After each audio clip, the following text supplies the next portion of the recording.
LSG DC ವಿರುದ್ಧ 19 ರನ್ಗಳ ಸೋಲನ್ನ ಕಂಡಿದೆ. ಫಾರ್ ಎಕ್ಸಾಂಪಲ್ ಈಗ DC ನಿನ್ನೆ ಗೆದ್ದಿದ್ರಿಂದ ಅವ್ರಿಗೇನು ಗೇನ್ ಅಂತೂ ಆಗಿಲ್ಲ. ನಮ್ಮ RCB ತಂಡದ ಒಂದು ಪ್ಲೇ ಆಫ್ ಹಾದಿ ಇವಾಗ ಇನ್ನಷ್ಟು ಸುಗಮವಾಗಿದೆ ಅಂತ ಹೇಳ್ಬೋದು. ದೊಡ್ಡದಾಗಿ ಮಳೆ ಆಗುವಂತಹ ಸಾಧ್ಯತೆ ಇದೆ ಅಂತ ವೆದರ್ ರಿಪೋರ್ಟ್ಸ್ ಹೇಳ್ತಾ ಇದೆ. ಸೊ CSKಗೆ 1 ಪಾಯಿಂಟ್ ಸಿಕ್ಕರೆ 15 ಪಾಯಿಂಟ್ಸ್ ಆಗುತ್ತೆ. ಅವ್ರು ಈಸಿಯಾಗಿ ಪ್ಲೇ ಆಫ್ ಹೋಗ್ತಾರೆ. ನಮ್ಮ RCB ಅವರು ಮನೆಗೆ ಹೋಗ್ತಾರೆ. ಸೊ ಜೂನ್ 2ರಿಂದ ನಮ್ಮ T20 ವರ್ಲ್ಡ್ ಕಪ್ ಶುರುವಾಗುತ್ತೆ. ಸೊ ಇದಕ್ಕೆ ನಮ್ಮ ಆಟಗಾರರು ಎಷ್ಟರ ಮಟ್ಟಿಗೆ ತಯಾರಿ ನಡೆಸಿದ್ದಾರೆ ಅಂತ ಕೇಳಿದ್ರೆ ಎಷ್ಟು ಟೈಮ್ ಇದೆ ಅಂತ ನಾವು ಯೋಚನೆ ಮಾಡಬೇಕಾಗುತ್ತೆ. ನಮಸ್ಕಾರ ಸ್ನೇಹಿತರೆ, ನ್ಯಾಷನಲ್ ಟಿವಿಯ IPL ಸೆಗ್ಮೆಂಟ್ಗೆ ಸ್ವಾಗತ. ನಾನು ಸುಜಯ್ ರಾಜ್. ಕಡೆಗೂ ನಾವೆಲ್ಲ ಅಂದುಕೊಂಡ ಹಾಗೇನೆ LSG DC ವಿರುದ್ಧ 19 ರನ್ಗಳ ಸೋಲನ್ನ ಕಂಡಿದೆ. ನಮ್ಮ RCB ತಂಡದ ಒಂದು ಪ್ಲೇ ಆಫ್ ಹಾದಿ ಇವಾಗ ಇನ್ನಷ್ಟು ಸುಗಮವಾಗಿದೆ ಅಂತ ಹೇಳ್ಬೋದು. ಬಟ್ ಅಫ್ಕೋರ್ಸ್ ಹೀಗಾದ ತಕ್ಷಣ LSG ಸೋತ ತಕ್ಷಣ ನಾವು CSK ವಿರುದ್ಧ ಗೆದ್ದು ಪ್ಲೇ ಆಫ್ಗೆ ಹೋಗೇ ಬಿಡ್ತೀವಿ ಅಂತ ಈಗಲೇ ನಾವು ಡಿಸೈಡ್ ಮಾಡಿ ನಾವು ಸ್ಯಾಟಿಸ್ಫೈಡ್ ಆಗಿ ಕೂತ್ಕೊಳ್ಳೋಕ್ಕಾಗಲ್ಲ. ಬಿಕಾಸ್ RCB ಮೊದಲು CSK ವಿರುದ್ಧ ಗೆಲ್ಲಲೇಬೇಕು. ಏನು ಸಾಟರ್ಡೆ ಮ್ಯಾಚ್ ಇದೆಯಲ್ಲ ಅದೊಂದು ವಿಚಾರ. ಗೆಲ್ಲದೇ ಇದ್ರೆ ವಾಪಸ್ ಮನೆಗೆ ಹೋಗಬೇಕಾಗುತ್ತೆ. ಬಟ್ ಇನ್ನೊಂದು ತಲೆನೋವು ಏನು ಇವಾಗ ಶುರುವಾಗಿದೆ ಅಂತಂದರೆ, ಈಗ ಸದ್ಯಕ್ಕೆ ಬಂದಿರುವಂತಹ ವೆದರ್ ರಿಪೋರ್ಟ್ ಪ್ರಕಾರ ಇವತ್ತಿನಿಂದ ಇನ್ನೊಂದು 5 ದಿನ ಬೆಂಗಳೂರಿನಲ್ಲಿ ಧಾರಾಕಾರ ಮಳೆ ಆಗುವಂತಹ ಸಾಧ್ಯತೆ ಇದೆ ಅನ್ನುವಂಥದ್ದು. ಧಾರಾಕಾರ ಮಳೆ ಜೊತೆಗೆ ಗುಡುಗು ಸಿಡಿಲಿನ ಸಹಿತ ದೊಡ್ಡದಾಗಿ ಮಳೆ ಆಗುವಂತಹ ಸಾಧ್ಯತೆ ಇದೆ ಅಂತ ವೆದರ್ ರಿಪೋರ್ಟ್ಸ್ ಹೇಳ್ತಾ ಇದೆ. ಸೊ ಹೀಗಾಗಿ ಅಕಸ್ಮಾತ್ ಅವತ್ತೇನಾದರೂ 18ನೇ ತಾರೀಕು ಮಳೆ ಬಂದರೆ ಆ್ಯಸ್ ಯೂಶುವಲ್ ಆ್ಯಕ್ಚುಲಿ ಎರಡೂ ತಂಡಗಳಿಗೂ ಒಂದೊಂದು ಪಾಯಿಂಟ್ ಡಿವೈಡ್ ಆಗುತ್ತೆ. ಸೊ CSKಗೆ 1 ಪಾಯಿಂಟ್ ಸಿಕ್ಕರೆ 15 ಪಾಯಿಂಟ್ಸ್ ಆಗುತ್ತೆ. ಅವ್ರು ಈಸಿಯಾಗಿ ಪ್ಲೇ ಆಫ್ ಹೋಗ್ತಾರೆ. ನಮ್ಮ RCB ಅವರು ಮನೆಗೆ ಹೋಗ್ತಾರೆ. ಸೊ ಇದನ್ನಷ್ಟೇ ಹೇಳ್ಬೋದು. ಬಟ್ ಈಗ ಸದ್ಯದ ಸಿನಾರಿಯೋ ನೋಡ್ತಾ ಇದ್ರೆ CSK ಅವ್ರಿಗೆ ಮಳೆ ಬರೋದು ಆ್ಯಕ್ಚುಲಿ ಒಳ್ಳೇದು. ಬಿಕಾಸ್ ಅವ್ರಿಗೆ 1 ಪಾಯಿಂಟ್ ಸಿಗುತ್ತೆ, ಈಸಿಯಾಗಿ ಪ್ಲೇ ಆಫ್ ಹೋಗ್ತಾರೆ. ಬಟ್ ನಮಗೆ ಯಾವುದೇ ಕಾರಣಕ್ಕೂ ಮಳೆ ಬರಬಾರ್ದು. ಜೊತೆಗೆ ನಾವೇನೀಗ 5 ಮ್ಯಾಚ್ಗಳಿಂದ ಕಂಟಿನ್ಯೂಸ್ ಆಗಿ ಗೆದ್ಕೊಂಡು ಒಳ್ಳೆ ಫಾರ್ಮಲ್ಲಿ ಇರೋದ್ರಿಂದ CSK ವಿರುದ್ಧ ಮ್ಯಾಚ್ ಆಡೋದಕ್ಕೆ ಅವಕಾಶ ಸಿಕ್ಕರೆ ಸಾಕು, ನಾವು ಗೆದ್ದು ಬಿಡ್ತೀವಿ ಅನ್ನುವಂತಹ ಕಾನ್ಫಿಡೆನ್ಸ್ ಅಂತೂ ನಮಗಿದೆ. ಬಟ್ ಮಳೆ ರಾಯ ಯಾವುದೇ ಕಾರಣಕ್ಕೂ ನಮಗೆ ಕೈ ಕೊಡಬಾರ್ದು ಅಷ್ಟೇ.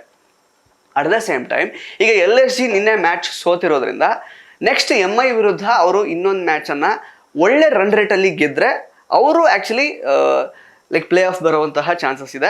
SRH ಕೂಡ ಆ್ಯಕ್ಚುಲಿ ಚಾನ್ಸಸ್ ಇದೆ. ಇವಾಗ LSG ಮತ್ತು SRH ನಡುವೆ ಆ್ಯಕ್ಚುಲಿ ಇವಾಗ ಫೈಟ್ ಇರುವಂಥದ್ದು ಪ್ಲೇ ಆಫಿಗೆ ಬರೋದಕ್ಕೆ. LSG ಏನಾದರೂ ಒಳ್ಳೆ ರನ್ ರೇಟಲ್ಲಿ ಬಂದರೆ ಗೆದ್ದರೆ MI ವಿರುದ್ಧ ಅವ್ರು ಬರ್ತಾರೆ ಪ್ಲೇ ಆಫಿಗೆ. ಇಲ್ಲ ಅಂತಂದರೆ SRHನವರು ಈಸಿಯಾಗಿ ಬರ್ತಾರೆ. ಸದ್ಯಕ್ಕೆ ಒಂದು ಟಫ್ ಫೈಟ್ ಇರುವಂಥದ್ದು ಆ್ಯಕ್ಚುಲಿ RCB ಮತ್ತು CSK ವಿರುದ್ಧ ಪ್ಲೇ ಆಫಿಗೆ ಬರೋದಕ್ಕೆ. ಆ್ಯಂಡ್ ಹಾಗೆಯೇ ನಾವೀಗ ಫಾರ್ ಎಕ್ಸಾಂಪಲ್ ಕಳೆದ ಒಂದು 7-8 ಮ್ಯಾಚ್ಗಳಿಂದ ನೋಡ್ಲಿಕ್ಕೆ ಹೋದರೆ RCB ಪ್ಲೇ ಆಫ್ಗೆ ಹೋಗುವ ಹಾಗೆ ಪೂರಕವಾದಂತಹ ವಿದ್ಯಮಾನಗಳು ಮಾತ್ರ ನಡೀತಾ ಇವೆ. ಅಂದರೆ ಫಾರ್ ಎಕ್ಸಾಂಪಲ್ ಈಗ DC ನಿನ್ನೆ ಗೆದ್ದಿದ್ರಿಂದ ಅವ್ರಿಗೇನು ಗೇನ್ ಅಂತೂ ಆಗಿಲ್ಲ. ಅವ್ರಿಗೆ ವಾಪಸ್ ಮನೆಗೆ ಹೋಗಲೇಬೇಕು. ಬಿಕಾಸ್ ಸಾಕಷ್ಟು ಪಾಯಿಂಟ್ಸ್ ಇಲ್ಲ ಅವರಲ್ಲಿ. ಸೊ ಇದನ್ನೆಲ್ಲ ನೋಡುವಾಗ RCB ಪ್ಲೇ ಆಫ್ಗೆ ಹೋಗೋದಕ್ಕೆ ಏನೆಲ್ಲ ಪೂರಕ ವಿದ್ಯಮಾನಗಳು ನಡೀಬೇಕೋ ಅದೆಲ್ಲ ತುಂಬ ಚೆನ್ನಾಗಿ ನಡೆದಿದೆ. ಬಟ್ ಈಗ ball is in our court, ಜೊತೆಗೆ ball is in Reigns court ಅಂತ ಹೇಳ್ಬೋದು. ಬಿಕಾಸ್ ನಮಗೆ ಆ್ಯಕ್ಚುಲಿ ಮಳೆರಾಯ ಆಟ ಆಡಲಿಕ್ಕೆ ಅವಕಾಶ ಕೊಟ್ಟರೆ ಮಾತ್ರ ನಮ್ಮ ಒಂದು ಮೆಟ್ಟಲನ್ನು ಪ್ರೂವ್ ಮಾಡಲಿಕ್ಕೆ ಚಿನ್ನಸ್ವಾಮಿ ಕ್ರೀಡಾಂಗಣದಲ್ಲಿ ಅವಕಾಶ ಇರುತ್ತೆ. ಅಕಸ್ಮಾತ್ ಮಳೆ ಬಂದರೆ ನಾವು ನಮ್ಮ ಆಸೆ ಆಕಾಂಕ್ಷೆಗಳು, ನಮ್ಮ ಪ್ಲೇ ಆಫ್ ಕನಸು, ನಮ್ಮ ಕಪ್ ಕನಸು ಎಲ್ಲ ನುಚ್ಚು ನೂರಾಗುತ್ತೆ. ಸೊ ಹಾಗಾಗಿ ಮಳೆ ಬರದೇ ಇರಲಿ ಅಂತ ನಾವು ಬೇಡ್ಕೊಳ್ಬೇಕಷ್ಟೇ. RCB ಅಭಿಮಾನಿಗಳು ಇದನ್ನಷ್ಟೇ ಮಾಡ್ಬೋದು ಇವಾಗ ಸದ್ಯಕ್ಕೆ. ಸೊ ಇನ್ನು ಓಕೆ, ಎಲ್ಲ ನಾವು ಅಂದ್ಕೊಂಡ ಹಾಗೆ ಏನೀಗ 7-8 ಮ್ಯಾಚಸ್ಗಳಿಂದ ನಮಗೆ ಪೂರಕವಾಗಿ ವಿದ್ಯಮಾನಗಳು ನಡೀತಾ ಇದೆಯಲ್ಲ, ಸೊ ಅದೇ ರೀತಿಯೇ ಅವತ್ತು ಮಳೆ ಬರ್ದೇನೆ ನಾವು RCB ಅವರು CSK ವಿರುದ್ಧ ಒಳ್ಳೆ ರೀತಿಯಲ್ಲಿ ಗೆದ್ದು ಪ್ಲೇ ಆಫ್ಗೆ ಎಂಟರ್ ಆದರೂ ಕೂಡ ಕಪ್ ಗೆಲ್ಲೋದು ಅಷ್ಟೇನು ಈಸಿ ಅಲ್ಲ. ಬಿಕಾಸ್ ಮುಂದೆ ಇರುವಂತಹ ಎದುರಾಳಿಗಳು ಅವ್ರನ್ನ ಅಂಡರ್ ಎಸ್ಟಿಮೇಟ್ ಮಾಡೋಕ್ಕೆ ಆಗಲ್ಲ. ಬಿಕಾಸ್ KKR RR ಎಷ್ಟು ಸ್ಟ್ರಾಂಗ್ ಇದೆ ಈ ಒಂದು ಸೀಸನಲ್ಲಿ ಅಂತ ನೀವು ನೋಡ್ಕೊಂಡೇ ಬಂದಿದ್ದೀರಾ.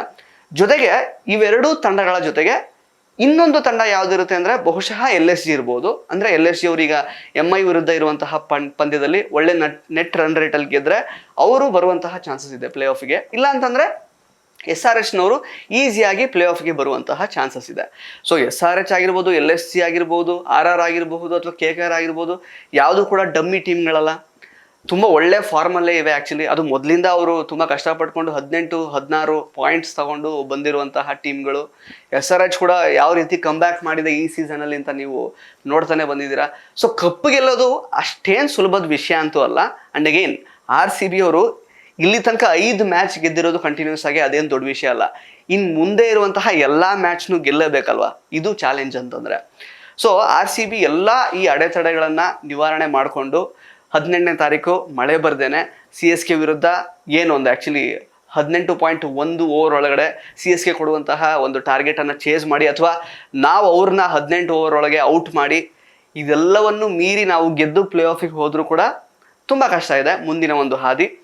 ಸೊ ಅದನ್ನು ನಾವು ಅವರನ್ನು ಸೋಲಿಸಿ, ಏನು ಪ್ಲೇ ಆಫ್ನಲ್ಲಿ ಸಿಗುವಂತಹ ತಂಡವನ್ನು ಸೋಲಿಸಿ ನಾವು ಕಪ್ಪು ಗೆದ್ದು ಅಥವಾ ಕಪ್ ಗೆಲ್ಲದೆ ಇದ್ದರೂ ಇದೆಲ್ಲ ಒಂದು ಸಂಭ್ರಮ ಮುಗಿಯೋಷ್ಟೊತ್ತಿಗೆ ಆಲ್ಮೋಸ್ಟ್ ಮೇ ಲಾಸ್ಟ್ ವೀಕ್ ಆಗುತ್ತೆ. ಸೊ ಜೂನ್ 2ರಿಂದ ನಮ್ಮ T20 ವರ್ಲ್ಡ್ ಕಪ್ ಶುರುವಾಗುತ್ತೆ. ಸೊ ಇದಕ್ಕೆ ನಮ್ಮ ಆಟಗಾರರು ಎಷ್ಟರ ಮಟ್ಟಿಗೆ ತಯಾರಿ ನಡೆಸಿದ್ದಾರೆ ಅಂತ ಕೇಳಿದ್ರೆ ಎಷ್ಟು ಟೈಮ್ ಇದೆ ಅಂತ ನಾವು ಯೋಚನೆ ಮಾಡಬೇಕಾಗತ್ತೆ.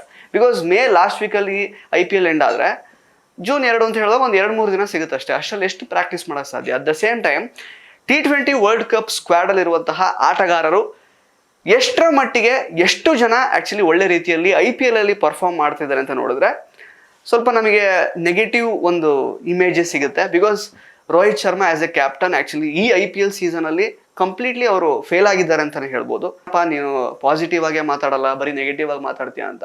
ಅಫ್ಕೋರ್ಸ್ ಈಗ T20 ಫಾರ್ಮ್ಯಾಟ್ ಮತ್ತು IPL ಫಾರ್ಮ್ಯಾಟ್ ಅಂದರೆ 20 ಓವರ್ಸ್ ಸೇಮ್ ಅಲ್ವಾ.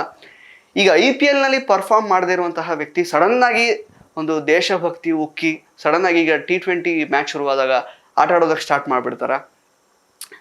ಅದ್ರ ಬಗ್ಗೆ ನಿಮಗೆ ಎಷ್ಟರ ಮಟ್ಟಿಗೆ ನಂಬಿಕೆ ಇದೆ?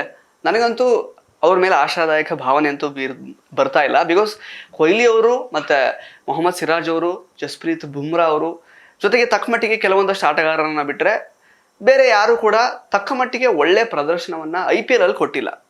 ಅಫ್ಕೋರ್ಸ್ IPL ಆಟ ಮಾನದಂಡ ಆಗಿಲ್ಲದೆ ಇರಬಹುದು T20 ವರ್ಲ್ಡ್ ಕಪ್ಪಿಗೆ, ಬಟ್ ಅವ್ರದ್ದೊಂದು ಆಟ ನೋಡುವಾಗ ಒಂದು ಆಶಾದಾಯಕ ಭಾವನೆ ಬರುತ್ತಲ್ವ, ಇವ್ರು ಡೆಫಿನೆಟ್ ಆಗಿ ಆಡ್ತಾರೆ ಅಂತ. ವಿರಾಟ್ ಕೊಹ್ಲಿ ನೋಡಿದ ತಕ್ಷಣ ಇವ್ರು ಪಕ್ಕ ಆಡ್ತಾರೆ ಅಂತ ಅನ್ಸುತ್ತೆ. ಜಸ್ಪ್ರೀತ್ ಬುಮ್ರಾ ಅವರ ಒಂದು ಫಾರ್ಮ್ ನೋಡ್ತಾ ಇದ್ರೆ ಪಕ್ಕ ಇವರು ಒಳ್ಳೆ ಪ್ಲೇಯರ್, ಈ ಸಲ T20ಲಿ ಸಖತ್ತಾಗಿ ಆಡ್ತಾರೆ ಅಂತ ಅನ್ಸುತ್ತೆ. ಮೊಹಮ್ಮದ್ ಸಿರಾಜ್ ಕೂಡ ಆ್ಯಕ್ಚುಲಿ ಪಾಪ ಅವ್ರದ್ದು ಫೇಲ್ಯೂರ್ ಇದ್ರೂ ಅವ್ರು ಕಮ್ ಬ್ಯಾಕ್ ಮಾಡ್ತಾರೆ. We can keep hope on him. But ಬೇರೆಯವ್ರ ಬಗ್ಗೆ ಹಾಗೇನು ಹೇಳೋಕ್ಕಾಗುತ್ತಾ? ಎಷ್ಟು ಜನದ ಬಗ್ಗೆ ಹಾಗೆ ಹೇಳ್ಬೋದು ನಾವು? ಜೊತೆಗೆ ಪ್ರಾಕ್ಟೀಸ್ ಮಾಡೋದಕ್ಕೆ ಟೈಮ್ ಬೇರೆ ಇಲ್ಲ. ಈಗ ಎಲ್ಲರೂ ಈಗ ಬೇರೆ ಬೇರೆ ಚದುರಿ ಹೋಗಿದ್ದಾರೆ ಆ್ಯಕ್ಚುಲಿ ಆಟಗಾರರೆಲ್ಲ ಬೇರೆ ಬೇರೆ IPL ತಂಡಗಳಲ್ಲಿ. ಸೊ ಅವರೆಲ್ಲರೂ ಒಟ್ಟಿಗೆ ಸೇರ್ಕೋಬೇಕು, ಮಾತಾಡಬೇಕು, ಒಟ್ಟಿಗೆ ಪ್ರಾಕ್ಟೀಸ್ ಮಾಡಬೇಕು, ಗೇಮ್ ಪ್ಲ್ಯಾನ್ ಮಾಡಬೇಕು, ಏನೂ ಚಾನ್ಸ್ ಇಲ್ಲ. ಬಿಕಾಸ್ ಇದು ಒಂದು IPL is like just like ಒಂದು ಫ್ಯಾಂಟಸಿ ಒಂದು ಸೀಸನ್ ಅಂತ ಅಂದ್ಕೊಳ್ಬೋದು ಅಷ್ಟೇ. ಅಂದರೆ ಒಂದೇನೋ ಫ್ಯಾಂಟಸಿ ಕ್ರಿಕೆಟ್ ಒಂದು ಜನಗಳಿಗೆ ಮನರಂಜನೆಯ ದೃಷ್ಟಿಯಿಂದ ಒಂದು BCCI ನಡೆಸಿಕೊಡುವಂತಹ ಒಂದು ಕ್ರಿಕೆಟ್ ಟೂರ್ನಿ ಇದು. ಬಟ್ ವರ್ಲ್ಡ್ ಕಪ್ ಹಾಗಾಗಲ್ಲ. ವರ್ಲ್ಡ್ ಕಪ್ಪಲ್ಲಿ ಆ್ಯಕ್ಚುಲಿ ನಮ್ಮ ದೇಶದ ಸಾಕಷ್ಟು ಭಾವನೆಗಳಿರುತ್ತೆ, ನಮ್ಮ ದೇಶದ ಒಂದು ಹೆಮ್ಮೆಯ ವಿಚಾರಗಳು ಅಲ್ಲಿರುತ್ತೆ. ವರ್ಲ್ಡ್ ಕಪ್ಪಲ್ಲಿ ಗೆಲ್ಲಲೇಬೇಕಾಗಿರೋದು ನಮಗೆ ಆ್ಯಕ್ಚುಲಿ ಹೆಮ್ಮೆ ವಿಷಯ. ಮತ್ತು ತುಂಬ ರೆಸ್ಪಾನ್ಸಿಬಲ್ ಆಗಿ ಇದರ ಕುರಿತಾಗಿ ಆ್ಯಕ್ಚುಲಿ ಇಡೀ ತಂಡ ಕೂತ್ಕೊಂಡು ಚರ್ಚೆ ಮಾಡಿ ಪ್ರಿಪೇರ್ ಆಗಿ ಆ್ಯಕ್ಚುಲಿ ಎಲ್ಲ ಬೇರೆ ತಂಡಗಳನ್ನು ಸೋಲಿಸುವಂತಹ ಒಂದು ನಿಟ್ಟಿನಲ್ಲಿ ಕೆಲಸ ಮಾಡಬೇಕಾಗತ್ತೆ.